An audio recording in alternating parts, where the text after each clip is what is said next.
Saya tuh miris sekali dengan pengakuan seorang, ya menurut cerita nih ya dari Mas Daniel.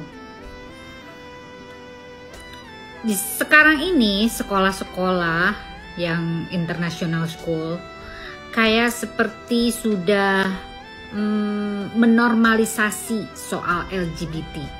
Karena katanya di toiletnya itu sudah ada toilet perempuan, laki-laki, dan yang LGBT lah, seperti itu ya. Menurut kalian gimana sih guys? Kita kan hidup di negara timur ya. Mungkin hal tersebut sepertinya kurang etis ya, atau kurang apa ya istilahnya. Aduh, speechless saya ngomongnya. Apakah ini tidak ada kontrol dari Kemen Pendidikan, dari Kementerian Pendidikan dan sebagainya?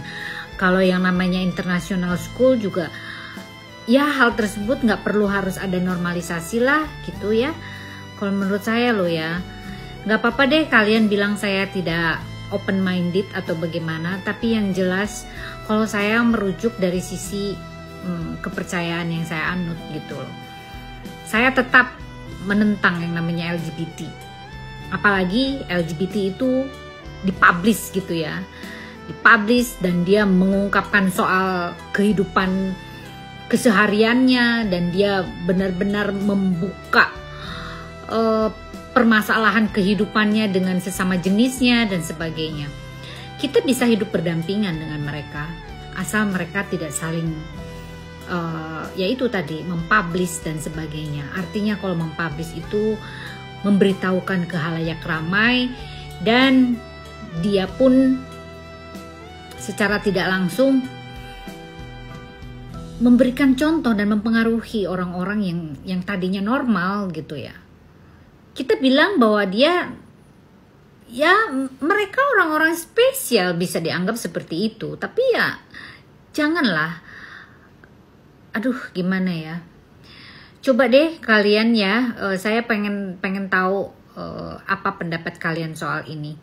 Sekolah loh, di sekolah sekarang tuh sudah ada toilet perempuan, toilet laki-laki, dan toilet yang free gender. Speechless. Salam, Lita Gading.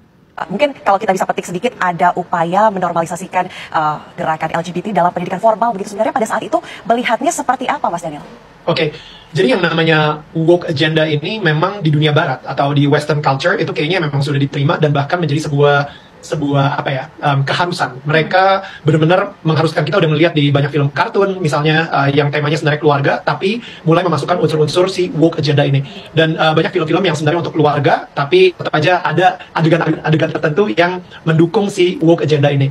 Nah, jadi gue cukup bersyukur karena gue tinggal di Indonesia, di mana di Indonesia itu masih mempunyai budaya timur yang sangat kuat sekali. Tapi itu dia kenapa gue kaget banget ketika gue lagi assessment buat anak gue untuk masuk sebuah sekolah internasional, dan pas di resepsionisnya itu ada si ya toilet boys, girls, dan juga gender neutral ya, atau bahkan ada bahasa Indonesianya gender netral gitu. Itu gue kaget banget dan gue sampai kasih tahu istri gue, yang kita berdua langsung kayak wow udah sampai sini gitu. Kita harus ngapain nih? Ya, Mas Daniel sempat ya nih